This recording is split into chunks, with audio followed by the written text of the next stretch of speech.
ढाका विधानसभा क्षेत्र से जुड़े हुए सभी मेरे उपस्थित बहनों और भाइयों, आज मेरा सौभाग्य है कि मुझे यहां पर एनडीए के प्रत्याशी श्री पवन कुमार जायसवाल के समर्थन में आप सबसे अपील करने का सौभाग्य प्राप्त हो रहा है। बहनों और भाइयों, बिहार विधानसभा का चुनाव चल रहा है। कल पहले चरण का मतदान हुआ है और पहले चरण के मतदान में जो रुझान सामने कल देखने को मिले हैं, 14 नवंबर को जब ईवीएम खुलेगा तो परिणाम आएगा कि फिर एक बार एनडीए सरकार। 14 नवंबर को एक ही परिणाम आने वाला है और वह है कि फिर एक बार एनडीए सरकार। बहनों और भाइयों, जिन लोगों ने बिहार के गौरवशाली परंपरा को कलंकित किया, कांग्रेस और या आरजेडी, ये दोनों बराबर के पाप के भागीदार हैं। इन्होंने बिहार को बांटा है, बिहार को लूटा है, बिहार के नौजवानों के सामने पहचान का संकट इन्होंने खड़ा किया। और बहनों और भाइयों, आप सबसे मैं यही कहने के लिए आया हूं कि जो लोग पहचान का संकट खड़ा किए हो, अरे भाई आराम से थोड़ा पीछे चलो पीछे। आपका उत्साह है, मैं जान रहा हूं, लेकिन बहनों और भाइयों, आराम से थोड़ा, जब बोलेंगे तभी तो सुन पाएंगे। इसीलिए आराम से, तो जहां खड़ा है आराम से बैठिए, तो जाए वहीं बैठ जाए। बहनों और भाइयों, आज बिहार के अंदर विकास है, विरासत भी है और गरीब कल्याणकारी योजनाओं का लाभ भी आज बिहार के अंदर दिख रहा है। बहनों और भाइयों, ये इसलिए क्योंकि मोदी जी का मार्गदर्शन है और नीतीश बाबू के नेतृत्व में बिहार अच्छी सड़कें दे रहा है, बिहार के अंदर बिजली है, बिहार के अंदर पानी है, बिहार के अंदर इंजीनियरिंग कॉलेजेस हैं, बिहार के अंदर मेडिकल कॉलेजेस हैं, बिहार के अंदर आज वह सब कुछ है जो बिहार को एक नई पहचान दिला रहा है। बहनों और भाइयों, बिहार के विकास की इस यात्रा को आगे बढ़ाने के लिए, एक स्वर्णिम बिहार बनाने के लिए फिर से एनडीए की सरकार आवश्यक है।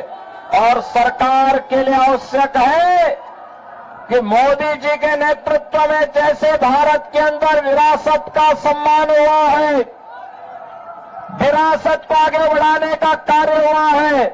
याद करिए, यूपी के अंदर डबल इंजन की भाजपा की सरकार है और परिणाम है अयोध्या में राम मंदिर का, भव्य मंदिर का निर्माण हो गया है।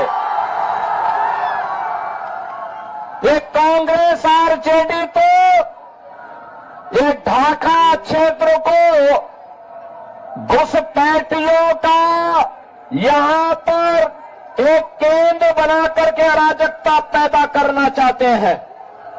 बहनों और भाइयों, हमें इस क्षेत्र में अराजकता पैदा नहीं होने देनी है। बिहार की सुरक्षा में सेंध नहीं लगाने देनी है।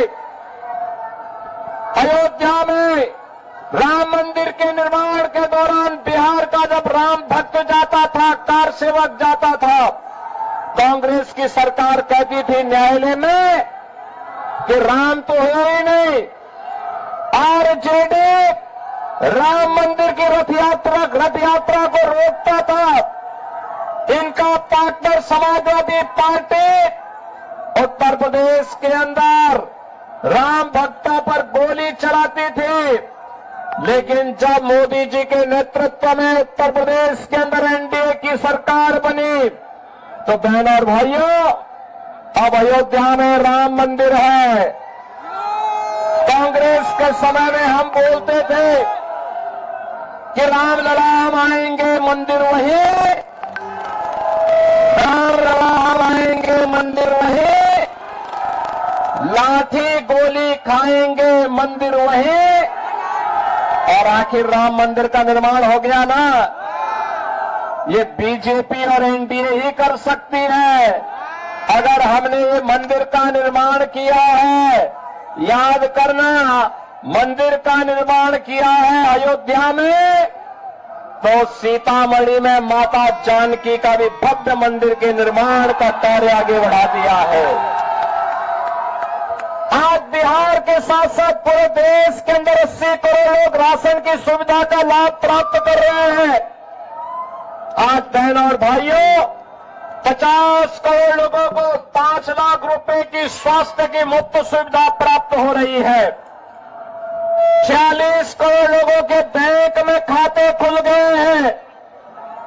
12 करोड़ गरीबों के घर में शौचालय, 12 करोड़ अन्नदाता किसानों को किसान सम्मान निधि का लाभ, 10 करोड़ गरीबों के घर में रसोई गैस का कनेक्शन, 4 करोड़ गरीबों के मकान और 3 करोड़ लोगों को फ्री में बिजली के कनेक्शन, ये मोदी जी के नेतृत्व में एनडीए सरकार ने दिया है।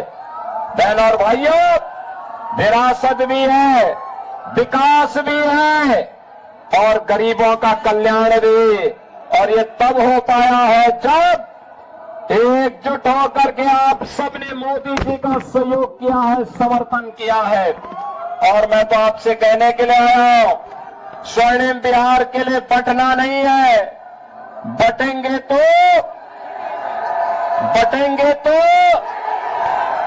और गृह मंत्री अमित शाह जी ने कह दिया है कि 26 मार्च तक नक्सलवाद को और घुसपैठ को पूरी तरह समाप्त करना है।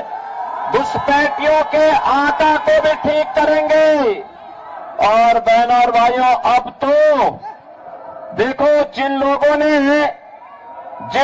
ने खानदानी लुटेरों ने, जिन लोगों ने बिहार को लूटा, आज वे खानदानी माफियाओं का समर्थन करने के लिए फिर से आ गए हैं। एक खानदानी माफियाओं को चुनाव मत जीतने देना, कतई मत जीतने देना। और यही अपील करने के लिए मैं आया हूं कि हमें फिर से पवन जायसवाल को भारी बहुमत से विजयी बनाना है। इनको आशीर्वाद देंगे ना? इनको आशीर्वाद देंगे ना? और याद रखना कि बटेंगे तो और एक रहेंगे, सेफ रहेंगे। एक रहेंगे तो हमें सेफ रहने के लिए और स्वर्णिम बिहार के लिए, विकसित ढाका के लिए पवन जायसवाल को कमल छाप पर भारी बहुमत से विजयी बनाना है। आशीर्वाद देंगे? आशीर्वाद देंगे? पवन जायसवाल को भारी बहुमत से विजयी बना के भेजेंगे। दोनों हाथ उठा करके बोलो। जहां इधर उधर पीछे, बाउंड्री वाल के आगे पीछे और पीछे खड़े हैं लोग, काफी दूर तक खड़े हैं, काफी दूर तक खड़े हैं।